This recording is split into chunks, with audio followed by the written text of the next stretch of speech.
मैं हर लम्हा इस मुसलमान कौम के जाग उठने से डरता हूँ जो इस वक्त गफलत की नींद सोई हुई है, क्योंकि सिर्फ इसका मज़हब यानी मज़हब इस्लाम ही वो मज़हब है जो पूरी कायनात पर नज़र रखता है और देखता है कि कहाँ ख़राबी है और कहाँ अच्छाई, और जहाँ ख़राबी हो उसको दूर करता है और जहाँ अच्छाई हो उसे और फैलाता है, बुराई से रोकता है, नेकी की तलकीन करता है। अल्लाह का जिक्र करना और उसकी सिफ़ात में गौर करना और फिर अपनी और कायनात की हकीकत से आशना होना इस्लामी इबादत के लिए बुनियाद की हैसियत रखता है। लेकिन जब यह ज़िक्र व फ़िक्र उसे अमली दुनिया से बेगाना कर दे तो यही उसके लिए ज़हर कातिल बन जाता है। मैं हूँ Ghulam Murtaza. Welcome to Voice of Wisdom. जिस तरह मौजूदा दौर में मुल्क पर हुकूमत करने के लिए इंतखाबात या किसी और ज़रिए से कौमी असम्बली या पार्लियामेंट बनाई जाती है और इसमें मुख्तलिफ फ़ैसले किए जाते हैं, इस अंदाज़ में अल्लामा इकबाल ने एक ख्याली असम्बली तश्कील दी है जिसमें हुक्मरान पार्टी शैतान का टोला है और उसका सरबराह शैतान है। इस मजलिस शूरा में ज़ेर बहस आने वाले मामलात और मसाइल आज के दौर से ताल्लुक़ रखते हैं, जिन पर पहले शैतान के साथी 5 अरकान इज़हार ख्याल करते हैं और आखिर में शैतान फैसला कुन राय दे देता है। शैतान अपनी पार्लियामेंट में सबसे पहले तकरीर करता है और कहता है कि ये दुनिया एक पुराना खेल है जो आग, पानी, मिट्टी, हवा वगैरह से तश्कील दिया गया है। उसे खेल इसलिए कहा है कि जिस तरह खेल की कोई मुस्तकिल हैसियत नहीं होती, इसी तरह कायनात की भी कोई मुस्तकिल हैसियत नहीं। ये खेल इसलिए भी है कि जिस तरह खेल के स्टेज पर मुख्तलिफ किरदार और मंजर आते हैं और फिर गायब हो जाते हैं, इसी तरह दुनिया के स्टेज पर भी लोग पैदा होकर आते हैं, अपना अपना काम करते हैं और चले जाते हैं। ये अमल ना जाने कब से हो रहा है। शैतान ये भी कहता है कि ये दुनिया अपनी फितरत के लिहाज से कमीनी और रजील है, इसलिए कि ये किसी से वफा नहीं करती, रजीलों की परवरिश करती है और शरीफों को रगेदती है। शैतान ने दुनिया को फरिश्तों की आरज़ुओं की बर्बादी का सबब भी कहा है, इसलिए कि हज़रत आदम की पैदाइश से पहले खुदा के अर्श के आसपास सिर्फ फरिश्ते थे जो खुदा की बुजुर्गी और पाकी बयान करते थे। उस वक्त अल्लाह के नज़दीक यही मुअज़्ज़ज़ मखलूक थी। जब हज़रत आदम तख्लीक किए गए तो अल्लाह ताला ने फरिश्तों को हुक्म दिया कि उसके आगे सजदा करें। इस तरह अल्लाह ने आदम को फरिश्तों से अफजल बना दिया। इस तब्दीली को शैतान फरिश्तों की आरज़ुओं का बर्बाद होना कहता है। खुद शैतान ने यह हुक्म मानने से इनकार कर दिया और इस इनकार की वजह यह थी कि वो खुद को आदम से बरतर और अफजल समझता था। अगरचे उसे दरबार खुदाबंदी से निकलना पड़ा, लेकिन उसने फरिश्तों की तरह खुद को आदम के आगे नहीं झुकाया। वो बिगड़े हुए काम बनाने वाला खुदा कि जिसके एक लफ्ज़ कुन कहने से कायनात अदम से वजूद में आ गई, आज उसकी बर्बादी पर तुला हुआ मालूम होता है। दुनिया के वजूद में आने के कई नज़रिए पेश किए जाते हैं, लेकिन कुरान ने कहीं बताया है कि पहले अदम था, खुदा के सिवा कुछ भी न था। फिर खुदा ने इरादा किया और कुन कहा, सब कुछ हो गया। दुनिया में 2 तबकात हैं, एक तबका अमीर है और दूसरा गरीब। शैतान कहता है कि मैंने इंसानों के ज़हन और दिल में दौलत की ऐसी मोहब्बत पैदा कर रखी है कि वो हर हीले बहाने से जायज़ या नाजायज़ और हराम हलाल तरीके से उसे इकट्ठा करने में लगे हुए हैं। उन्हें इसके सिवा कुछ सोचता ही नहीं, और उनके मुकाबले में जो मुफलिस हैं, मेहनत मुशक्क़त से रोज़ी कमाते हैं, उनके ज़हन और दिल में मैंने ये बात बिठा रखी है कि वो तो पैदा ही अमीरों, वडेरों, जागीरदारों, नवाबों, बादशाहों वगैरह की खिदमत करने और उनके हाथों अपनी आज़ादी और इज़्ज़त लुटाने के लिए हुए हैं। वो उसे तकदीर का नाम देते हैं और कहते हैं कि ऐसा उनकी किस्मत में लिखा हुआ है जिसको तब्दील नहीं किया जा सकता। शैतान की तकरीर सुनकर उसकी हुकूमत का एक रुकन उठा और कहा, ऐ मेरे आका, इसमें कोई शक नहीं कि जिस शैतानी निज़ाम का आप अपनी तकरीर में जिक्र किया है वो बड़ा पायदार और मजबूत है। किसी के बस की बात नहीं कि उसे तब्दील कर सके या ख़त्म कर सके। उसमें भी कोई शक नहीं कि जो निज़ाम हयात हमने दुनिया वालों को दे रखा है उससे लोग ग़ुलामी की आदत में पड़ गए हैं। ग़ुलामी उनके मजाज और जहन में रच बस गई है और वह हमारे नुमाइंदों के आगे, जो बादशाह, नवाब, जागीरदार, ज़मींदार, वडेरा वगैरह की शक्ल में हर जगह मौजूद हैं, सर झुकाए हुए हैं। ये लोग जो हमारी तदबीर के सामने बेबस और लाचार हैं, अपने आकाओं के आगे झुकना उनकी किस्मत बन चुकी है। उनकी ज़िंदगी की मिसाल तो ऐसी नमाज की सी है जिसमें खड़ा होना मौजूद ही नहीं, सिर्फ रुकू और सुजूद ही है, झुकना ही झुकना है। वो अपने आकाओं की ग़ुलामी में इस हद तक पुख्ता हो चुके हैं कि उनसे छुटकारा हासिल करने का उनमें ख्याल तक नहीं आता। लोग शैतानी निज़ाम के इतने ग़ुलाम बन चुके हैं कि ग़ुलामी की इस ज़िंदगी से आज़ाद होने की ख्वाहिश तो अव्वल उनके दिलों में पैदा ही नहीं होती, और अगर कहीं पैदा हो भी जाती है तो या तो वो ख़त्म हो जाती है या कच्ची रह जाती है, और इस तरह कोई भी हमारे निज़ाम से बाहर नहीं निकल सकता। हमारी लगातार कोशिश का नतीजा है कि आज दीनदार लोग सूफियाना और दीनी रूह से बेगाना होकर बादशाहत के गुलाम बन चुके हैं। वो सूफी जिनके आगे कभी तख्त झुकते थे, आज खुद बादशाहों के तख्त का तवाफ कर रहे हैं। यही सूरत हाल उलमाए दीन की भी है कि कल तक जो जालिम हुक्मरान के सामने सच कहने से खौफ नहीं खाते थे, आज मुसलहत का शिकार होकर उनकी हाँ में हाँ मिला रहे हैं। हमने मुसलमानों को 2 नशावर चीज़ें खिला रखी हैं, एक कवाली और दूसरी कलाम का इल्म। कवाली को सूफियाना निज़ाम में बड़ा अमल दखल रहा है और उसे रूहानी जज्बात में इश्ताल पैदा करने का एक ज़रिया समझा जाता है। लेकिन आज सूफियाना हलकों में तसव्वुफ़ की असल रूह तो गायब हो चुकी है और सिर्फ कवाली पर जोर है, ऐसी कवाली जो रूह पर कोई असर मुरतब नहीं करती। दीनी हलकों को देखें तो वहाँ भी उलमाए दीन की असल बातों से हटकर दीनी मसाइल पर बहस करने में उलझे हुए हैं।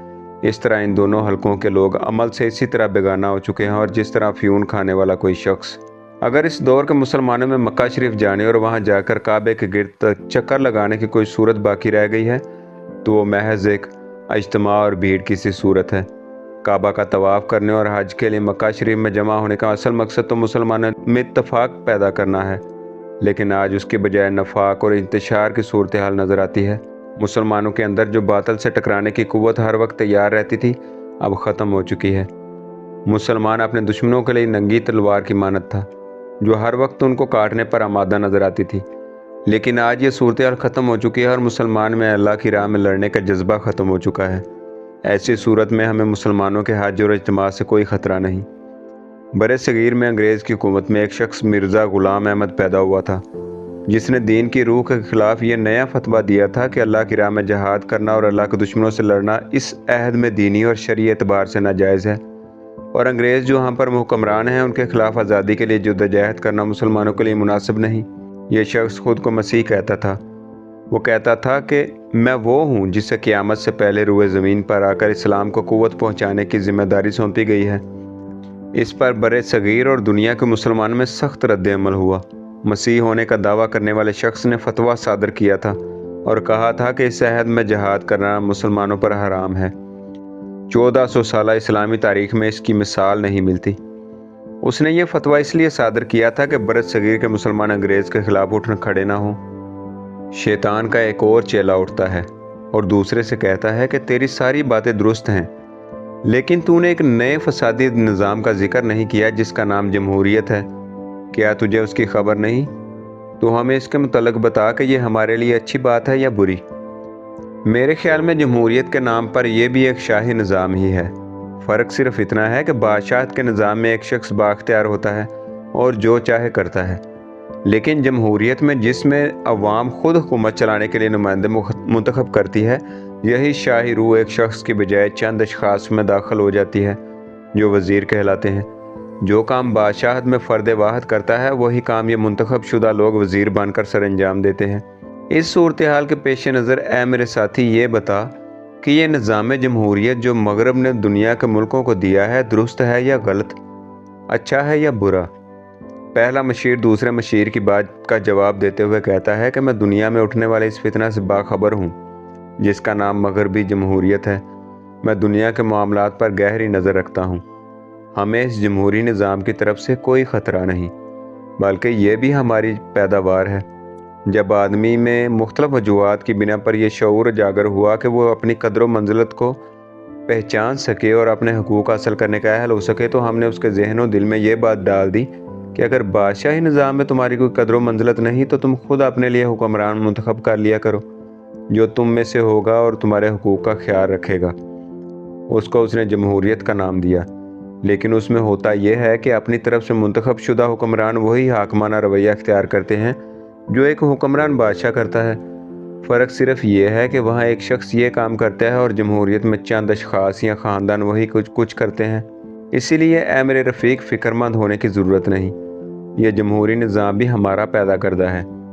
इस निज़ाम का लिबास ज़रूर जमहूरी है, लेकिन अंदर जिस्म शाही है। चाहे कोई पार्लियामेंट हो या किसी बादशाह का तर्ज हुकूमत हो, दोनों का मकसद एक ही है, और वो है दूसरों को मेहनत मजदूरी पर लगाकर उनकी रोज़ी को लूटना और उन्हें मोहताज रखना। ये जमहूरी और पार्लियामानी निज़ाम अहले मगरब यानी यूरोप वालों से मिला है। तुम उसे गौर से देखो, उसका ज़ाहिर तो बड़ा चमकदार नज़र आएगा, लेकिन उसके अंदर जो रूह है وہ دنیا کے ظالم ترین بادشاہ چنگیز خان سے بھی زیادہ سیاہ ہے۔ اس نظام میں منتخب شدہ ارکان حکومت اپنے منتخب کرنے والوں پر جو ستم ڈھاتے ہیں وہ چنگیزیت کو بھلا دیتے ہیں۔ تیسرا مشیر کہتا ہے کہ یہ وہ یہودی ہے جس کو جمہوری اور شاہی نظام کی چکی کے نیچے پسے ہوئے لوگ حضرت موسیٰ اور حضرت عیسیٰ کا درجہ دیتے ہیں، اس لیے کہ جس طرح حضرت موسیٰ نے بنی اسرائیل کو فرعون کے ظلم سے بچایا تھا اور حضرت عیسیٰ علیہ السلام نے غریبوں اور بے کسوں کو سینے سے لگایا تھا، اس طرح یہ یہودی بھی اپنے دیے گئے نظام کے ذریعے غریبوں، مزدوروں، کسانوں اور بے بسوں کو شاہی اور جمہوری نظام کے فرعونوں کے ظالمانہ ہاتھوں سے بچا کر خود ان کا حکمران بننے کا طریقہ بتاتا ہے۔ لیکن فرق یہ ہے کہ حضرت موسیٰ علیہ السلام خدا کی تجلی اور نور کا مشاہدہ کرتے تھے اور اس سے باتیں کرتے تھے، لیکن یہ یہودی خدا کا انکار کرتا ہے۔ اس نظام ابلیسی کا انکار کرنے والے یہودی کی نگاہ نے جمہوریت پر پڑے ہوئے پردوں کو جلا کر اس کے پیچھے ان نظاموں کی اصل خرابیوں کو دیکھ لیا اور خود اپنی طرف سے ایک نیا نظام حیات دیا، جس کی وجہ سے مشرق اور مغرب کی قوموں کے پسے ہوئے ستائے ہوئے فاقہ کش غریب، مزدور اور کسان اپنے حقوق حاصل کرنے کے لیے اس طرح جاگ اٹھے جیسے قیامت کے روز مردے جاگ اٹھیں گے۔ ان پسے ہوئے طبقات کی زندگیاں جمہوری نظاموں میں مردوں کی طرح تھیں، اب ان میں زندہ رہنے اور زندہ رہنے کے لیے ظالموں سے نپٹنے کا شعور پیدا ہو گیا تھا۔ یہ اس عظیم انقلاب کی طرف اشارہ ہے جس کے ذریعے عوام نے ایک شخص لینن کی قیادت میں اکٹھے ہو کر روس کے شہنشاہ زار روس کی حکومت کا تختہ الٹ دیا تھا اور حکمرانوں کو قتل کر دیا تھا، بڑے بڑے جاگیرداروں وڈیروں کی زمینیں چھین لی تھیں، کارخانوں کے مالکوں کو کارخانوں سے بے دخل کر کے ان پر اپنا کنٹرول حاصل کر لیا تھا اور سارے ذرائع معیشت کو مزدوروں اور کسانوں کی بنائی ہوئی حکومت کے قبضے میں کر دیا تھا۔ شیطان کا مشیر اسے عوام کے مزاج میں پیدا ہونے والا فساد کہتا ہے، جس کے ذریعے انہوں نے غلام ہوتے ہوئے ایسے اقدامات کیے کہ ان کے مالک تہس نہس ہو کر رہ گئے، انہیں سارے ذرائع سے محروم کر دیا۔ یہ دنیا میں پہلا انقلاب اور اس کے ذریعے پہلی حکومت قائم ہونے کا عمل تھا، جس کے بعد یہ دوسرے ملکوں تک پھیل گیا۔ شیطان کا یہ مشیر اسے اپنی شیطانی حکومت کے لیے چیلنج قرار دیتا ہے اور پریشان ہے۔ چوتھا مشیر تیسرے مشیر کی پریشانی اور بے قراری دیکھ کر کہتا ہے کہ اشتراکی نظام سے گھبرانے کی ضرورت نہیں، ہم نے اس کو روکنے اور ختم کرنے کے لیے اٹلی میں ایک شخص موسولینی پیدا کر دیا ہے، جس نے فاشسٹ نظام نافذ کر کے اشتراکی نظام کا راستہ روک دیا ہے۔ فاشسٹ نظام میں ساری طاقتیں ایک شخص کے ہاتھ میں ہوتی ہیں۔ وہ اٹلی جو کبھی عظیم رومن امپائر کا مرکز تھا، اس سلطنت کے پرانے محلوں میں اب مسولینی موجود ہے، جس نے قدیم رومن ہیرو سیزر کی اولاد کو یعنی اہل اطالیہ کو یہ خواب دکھایا ہے کہ میرے دیے گئے فاشسٹ نظام کے ذریعے ہم پھر قدیم رومن سلطنت کا عروج حاصل کر لیں گے۔ یہ قدیم رومن امپائر قبل از مسیح یورپ، ایشیا اور افریقہ پر مشتمل تھی، جو اسلامی عہد تک کافی سمٹ چکی تھی۔ اس رہی صحیح سلطنت کو مسلمانوں نے ختم کر دیا تھا۔ جب ابلیس کا پانچوں مشیر تقریر کر چکے تو ابلیس تقریر کرنے کے لیے اٹھتا ہے اور بحث کو سمیٹتے ہوئے کہتا ہے، کیا میرے ارکان سلطنت، تمہیں فکر کی کوئی ضرورت نہیں، میرے پاس ایسی طاقت ہے کہ میں اس فانی کائنات کی جملہ اشیاء اور معاملات میں دخل دے کر ان کو اپنے حق میں استعمال کر سکتا ہوں۔ امیر غریب کا فرق قدرت نے خود پیدا کر رکھا ہے، اگر ایسا نہ ہو تو دنیا کا کاروبار نہ چلے۔ اگر مجھے کوئی ڈر ہے تو اس مسلمان قوم سے، جو جل کر اگرچہ خاک ہو چکی ہے لیکن اس راکھ کے اندر ایک چنگاری ابھی تک موجود ہے۔ مجھے خوف ہے کہ یہ چنگاری پھر سے آگ نہ بن جائے اور ہمارے پیدا کردہ نظاموں کو اپنی لپیٹ میں نہ لے لے۔ اس مسلمان قوم میں ایسا شخص اب بھی نظر آتا ہے جو صبح اٹھ کر اپنی دعاؤں اور التجاؤں میں گڑ گڑا کر اسلام کے دوبارہ عروج کی آرزویں کرتا ہے۔ یہ شخص ہمارے لیے ایک ظالم کی طرح ہے، کہیں اس کی دعائیں اور التجائیں برآور نہ ہو جائیں۔ اگر ایسا ہو گیا تو شیطانی نظام روئے زمین سے مٹ جائے گا۔ جس شخص پر میری طرح زمانے کی حقیقت ظاہر ہے، وہ جانتا ہے کہ ابلیسی نظام کے لیے جو نظام کل کو فتنہ بننے والا ہے وہ اسلام ہے۔ مغرب آزاد بھی ہے اور ترقی یافتہ بھی، اس کی فضا روشن ہے دن کی طرح، اس کے مقابلے میں مشرق کے ممالک غلام بھی ہیں اور غیر ترقی یافتہ بھی۔ یہاں کی فضا رات کی مانند ہے اور اندھیرا ہی اندھیرا۔ اس اندھیرے کو جس روشنی سے دور کیا جا سکتا ہے وہ صرف اسلام کے پاس ہے، لیکن اس کے دینی رہنما بے نور ہو چکے ہیں، اس لیے ان سے اس تاریکی کے دور کیے جانے کی کوئی امید نہیں۔ شیطان اپنے رفقائے کار سے کہتا ہے کہ ان سب باتوں کی باوجود موجودہ دور کے حالات دیکھ کر مجھے ڈر لگتا ہے، کہیں یہ حالات اہل دنیا کو تاریکی کا احساس دلا کر نور کی تلاش میں نکلنے کے لیے مجبور نہ کر دیں۔ اگر ایسا ہوا تو اس کا لازمی نتیجہ یہ نکلے گا کہ لوگ حضرت محمد صلی اللہ علیہ وسلم کے دیے گئے نظام حیات کی طرف لپکیں گے، کیونکہ نور صرف وہی ہے اور اس کے نتیجے میں دنیا کو دیا گیا ہمارا نظام حیات ختم ہو جائے گا۔ میرے ساتھیوں، دنیا کے کسی نظام اور دستور سے ڈرنے کی ضرورت نہیں، وہ تو سب میرے ہی پیدا کردہ ہیں۔ ہاں، اس دستور سے جو قرآن و سنت کے ذریعے حضرت محمد صلی اللہ علیہ وسلم نے دنیا کو دیا ہے، ہر وقت ڈرتے رہو، کیونکہ اس دستور میں عہد حاضر کے برعکس عورت کی عزت کی حفاظت کی جاتی ہے۔ ایسے مرد پیدا کیے جاتے ہیں جو واقعی اپنی صفات کے اعتبار سے مرد ہوں، عہد حاضر کے مردوں کی طرح نہیں کہ شکل و صورت کے اعتبار سے تو مرد ہیں لیکن صفات کے اعتبار سے نامرد۔ اسلام صرف یہ نہیں کرتا کہ مردوں کو حقیقی مردانہ صفات سے نوازتا ہے اور ان میں شیطانی نظام کا مقابلہ کر کے اسے شکست دینے کی اہلیت اور صلاحیت پیدا کرتا ہے، بلکہ آزماتا بھی ہے اور میدان عمل میں بھی ان کو سرگرم رکھتا ہے۔ قرآن و سنت کا دستور آدمی کو ہر قسم کی غلامی سے نجات دلاتا ہے۔ یہ غلامی چاہے سیاسی ہو، چاہے اقتصادی، چاہے تہذیبی ہو، چاہے ثقافتی۔ اس دستور میں بادشاہ اور حکمران کی غریب کے اور عام آدمی کے مقابلے میں کوئی حیثیت نہیں۔ بادشاہ ہوتے ہوئے عوام کا خادم ہوتا ہے۔ عیسائیت و ہندو مت، بدھ مت وغیرہ میں جس طرح لوگوں کو روحانی اور دینی رہنما اپنا غلام بنائے رکھتے ہیں، یہ صورتحال بھی اسلامی نظام حیات میں نہیں۔ مسلمان ہر قسم کے غلامی سے آزاد ہوتا ہے۔ اسلام میں غریب اور امیر کے درمیان قدرتی اقتصادی فرق تو ہے، لیکن بحیثیت انسان ان میں کوئی فرق نہیں۔ یہاں غریب بھی اس قدر عزت اور احترام کے قابل ہیں جس طرح امیر۔ غریب کے بھی بحیثیت انسان وہی حقوق ہیں جو امیر کے ہیں۔ اسلام کی ایک خوبی یہ بھی ہے کہ اس میں دولت کمانے کا ذریعہ محض حلال رکھا گیا ہے۔ یہ ہر قسم کی حرام کی کمائی سے مسلمان کو بچنے کے لیے کہتا ہے اور اپنی جائز کمائی کو جو اللہ نے اسے عطا کی ہے خود اپنے لیے سمیٹ کر رکھنے سے بھی منع کرتا ہے، بلکہ اسے اللہ کی دی ہوئی امانت قرار دے کر اللہ کی راہ میں خرچ کرنے کے لیے بھی کہتا ہے۔ غریب، مسکین، یتیم، بیوہ، مسافر، قیدی وغیرہ نہ جانے کہاں کہاں اور کس کس پر خرچ کرنے کی تلقین کرتا ہے۔ زکوٰۃ یعنی مال کا ایک مقررہ حصہ اور عشر یعنی مختلف قسم کی پیداوار کا ایک مقررہ حصہ دولت مندوں اور زمینداروں سے لیا جاتا ہے اور غریبوں اور ضرورت مندوں پر خرچ کیا جاتا ہے۔ اسلام صدقہ، خیرات، فطرانہ وغیرہ کے ذریعے اپنی کمائی ہوئی دولت کو ضرورت مندوں کو دینے کے لیے بھی کہتا ہے۔ اس طرز پر کمائی گئی اور خرچ کی گئی دولت آدمی کو سرمایہ دار بننے اور سرمایہ دارانہ رویہ اختیار کرنے سے روکتی ہے اور غریب کا استحصال ہونے نہیں دیتی۔